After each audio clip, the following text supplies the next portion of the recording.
So how do you navigate the path from being a full-time pastor to being a bivocational pastor, or at least being able to start a side hustle on your own?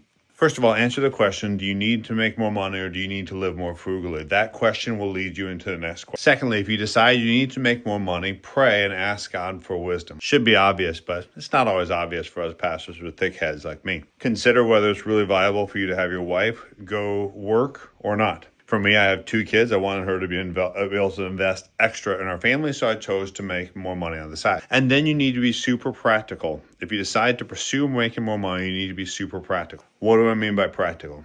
Make it all about numbers. Make a list of your expenses and see where you're falling short. And then when you talk about creating more income with the church and the church leadership, you can be very practical, show them the numbers you have and say, hey, can you guys make up the shortfall? If you know they can't, you need to look for something else. But to be honest, you don't have to talk to your church about building another stream of income. You probably should talk to your church leadership if you take an extra job at Starbucks or Walmart or something like that.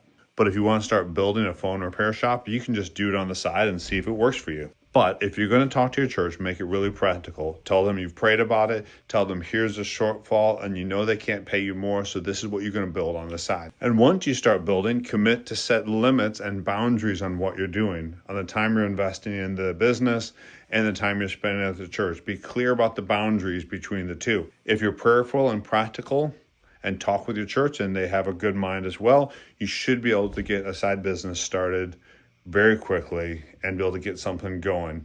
And maybe you'll end up in the place I am, working as a bivocational pastor, where I get to minister to people from my home and from the pulpit and in people's homes as well. Hope it helps.